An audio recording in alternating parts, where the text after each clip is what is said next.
안녕하십니까? 몸과 마음의 치유를 지향하는 하이선 힐링하우스가 여러분과 함께합니다. 하이선 힐링하우스는 건강 10계명을 바탕으로 인체 정화, 명상, 마음 성장 등 다양한 프로그램을 운영하고 있으며 심신건강, 전인건강, 참건강 이념을 알리고자 노력을 기울이고 있습니다. 현재 100여 명이 되는 분들이 건강 전도에 동참하고 계십니다. 당신은 몸이 아프십니까? 당신은 마음이 아프십니까? 저희 하이선 힐링하우스의 대문을 똑똑 두드려 보세요. 건강으로 가는 길이 보일 겁니다. 이번 달 읽어드리는 책은 대구 한의대학교 김세현 명예한의학 박사가 지으신 바이러스 공포 이겨내는 방법, 면역력 키우는 장내 미생물입니다. 무병백세의 꿈은 인체의 뿌리 장 건강에 달려있다. 건강한 장이 면역력을 키우고 바이러스도 잡는다. 건강 10계명 인체 정화 프로그램. 이젠 선택 아닌 필수. 코로나19 때문에 전 세계가 고통의 신음을 하고 있습니다. 면역력의 중요성이 재각광받고 있는 이 시점에 김세현 박사님께서 지휘적절하게 새 책을 또 펴내셨습니다. 면역력의 70%가 장에서 생성된다고 하니까 우리 다 함께 장에 대해서 배워보도록 합시다. 자, 그럼 오늘의 내용으로 들어가 보도록 하겠습니다.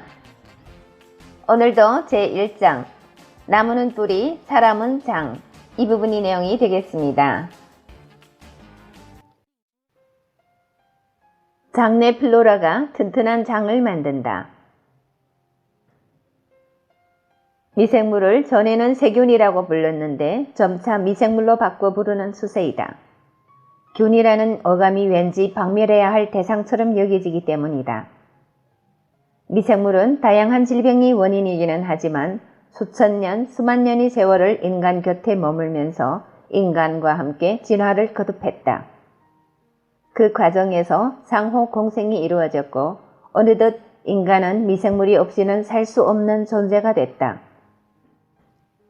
미생물은 우리 몸속 어디에나 존재하지만 가장 많은 수가 사는 곳이 장이다. 장내에서도 소장 끝에서부터 대장 전체에 집중적으로 서식한다. 현미경을 통해 장을 들여다보면 환경이 좋은 장과 부패한 장이 확연히 구분된다. 건강한 장은 미생물 무리가 알록달록한 꽃밭처럼 환하게 분포되어 있는 것을 볼 수 있는데 이것을 장내 플로라라고 한다. 플로라는 그리스 신화에 등장하는 꽃의 여신이다. 미생물은 1 내지 10 마이크로미터 정도로 크기가 작아 눈으로 볼 수는 없지만 균의 종류에 따라 모양과 색이 확연히 다르고 동일한 종류끼리 운집하는 경향이 있다.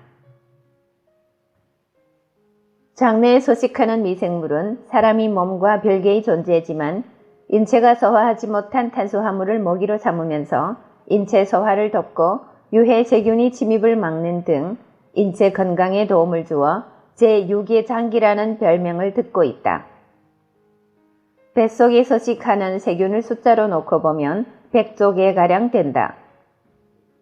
개 중에는 텃새처럼 뿌리를 받고 사는 것도 있고 철새처럼 잠시 머무르다 가는 것도 있다. 장내 미생물이라고 해서 인간에게 무조건 유익한 것도 유해한 것도 아니다. 또한 유해균이라고 해서 아주 없는 것도 곤란하다. 부패균 중에는 터줏대감처럼 자리 잡고 앉아 유익균을 훈련시키거나 외부에서 낯선 균이 들어오지 못하도록 막는 일을 하는 종이 있다. 중요한 것은 유익균과 부패균의 균형이다. 장내 세균의 총량은 거의 변하지 않는데 유익균과 부패균의 비율만 달라질 뿐이다. 둘은 시소 관계에서 어느 한쪽이 증가하면 반대쪽의 수가 감소하는 경향이 있다. 장은 미세한 세균들에게는 광대한 영토나 다름없어 매일 땅 뺏기 싸움이 벌어진다. 인간 무리가 자기 살 곳을 찾아 타 민족과 치열한 영토 싸움을 벌이는 것과 같다. 유익균이 살기 좋은 환경을 만들어주면 저절로 유해균의 숫자는 낮아진다. 장내 유익균 하면 비피더스균, 비피도박테리아, 락토바실러스로 대표되는 유산균을 들 수 있다. 장내 미생물은 서양인과 동양인 간 조성이 다르고 비만한 사람과 마른 사람의 조성이 다르다. 장 미생물을 결정하는 것은 우리가 먹는 식품이다. 지역에 따라 먹는 게 다르면 뱃속 장 미생물의 종류도 다를 수밖에 없다. 인간이 장에 가장 많이 사는 균이 후벽균과 이간균인데 비만한 사람의 장에는 상대적으로 후벽균이 많이 산다. 후백균의 별명은 뚱보균으로 이간균보다 더 많은 양의 음식을 분해하고 흡수해 인체가 쉽게 살찌도록 만든다. 후벽균이란 말 자체에 벽을 두텁게 만든다는 뜻이 들어있다. 이러한 사실은 무엇을 말하는가? 먹는 것에 따라 개인 간 미생물의 조성이 달라지기도 하지만 미생물 조성에 따라 사람의 신체 조건이 달라질 수 있다는 뜻이 아닌가? 대장균의 경우 식품의 위생 안전성을 판단하기 위한 지표 미생물로 분류돼 유해균으로 오해받고는 하지만 사람과 동물 장에서 서식하는 정상균총이다. 식품에 들어있는 균을 모두 검사할 수 없으니 동물 변을 통해 환경으로 배출되는 대장균만 보는 것이다. 간혹 대장균 가운데 0157대 H7과 같은 병원성 균도 있지만 통상적으로 대장균은 비병원성이다. 대장균 혼자서는 인체에 별다른 해를 끼치지 않는다. 오히려 대장균은 인체에 필요한 비타민 K와 B를 합성하고 다른 병원성 균이 발붙이지 못하도록 감시한다. 나쁜 점보다는 인체에 유익한 면이 많은 균이다. 그러나 매일이 좋은 것은 아니고 장이 상태가 안 좋을 때는 유해균 편으로 돌아서는 등 두 가지 얼굴을 지녔다. 대장균은 한 세대가 20분으로 매우 분열 속도가 빠른데 장내 균형이 깨지자마자 부패균과 유전자 교환을 시작한다. 이렇게 되면 대장균이 부패균으로 변신하는 일이 일어나고 이로 인해 변비, 설사, 복통이 유발된다. 대장균처럼 유익균, 유해균으로 구분하기 어려운 균을 중간균이라고 한다. 중간균은 우리가 장내 환경을 어떻게 관리하느냐에 따라 자기 정체성을 갖는다. 깨끗할수록 병이 생긴다. 위생가설. 위생가설은 너무 깨끗해서 병이 생긴다는 이론이다. 우리 면역 시스템은 외부 항원을 방어하면서 싸움 실력을 기르는데 외부에서 침입해오는 이물질이 없으니 인체는 자기를 지킬 필요도 없고 후천적인 면역도 얻지 못하게 되는 것이다. 과거에 비해 급격하게 증가한 아토피, 알레르기 증상이 특히 위생가설에 잘 들어맞는데 옛날 우리 아이들은 흙바닥에 놀면서 다양한 미생물과 접촉했다. 요즘처럼 손 세정제가 있는 것도 아니니 흙 묻은 손을 제대로 씻지도 않고 밥도 먹고 땅바닥에 떨어진 것을 입에 가져가기도 했다. 이때에는 오히려 아토피, 천식, 알레르기 질환이 거의 없었다. 위생가설은 2011년 한림대 성심병원 실험을 통해 사실로 밝혀지기로 했다.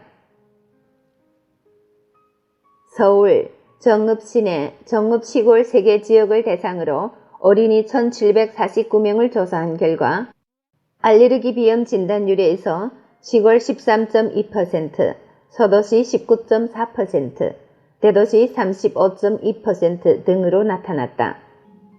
대도시가 시골이 3배나 된 것이다.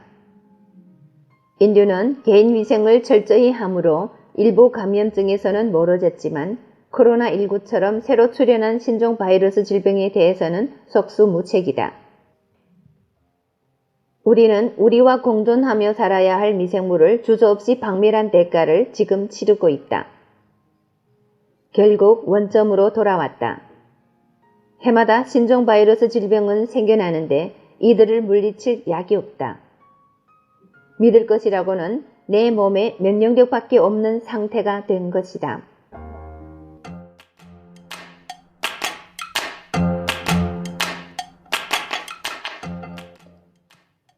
네, 오늘 저자님께서 책에 밝혀주신 위생가설 참으로 인상이 깊습니다.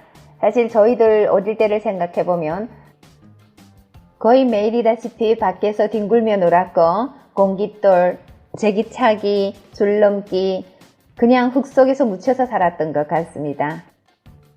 그런데 지금 아이들은 거의 흙을 만지지 못하고 살고 있는 것 같아요. 김시현 박사님께서 5%는 이사가 고치고 95%는 내 몸이 고친다 이 책에서 우리 인간은 흙에서 왔으니 흙으로 돌아가야 된다 이렇게 말씀을 주셨는데 지금 그 말씀이 또다시 생각이 납니다. 우리 인간은 흙을 떠나면 안 되는 것 같습니다. 다시 흙과 대자연으로 돌아가는 그런 삶이 필요한 것 같습니다. 코로나19 같은 변종 바이러스가 앞으로 계속 증식을 한다고 그럽니다. 여기에 대해서 인간은 속수무책이죠. 믿을 건 우리 몸 자체가 갖고 있는 면역력 뿐입니다. 자, 그럼 오늘의 내용은 여기서 마치도록 하겠습니다. 지금까지 애청해주신 여러분 대단히 감사합니다. 여러분의 건강, 풍요, 행복을 기원합니다. 오늘도 좋은 하루 되시고 내일 이 시간에 또 뵙겠습니다. 상해에서 건강전도사 이춘아가 여러분과 함께 했습니다. 감사합니다.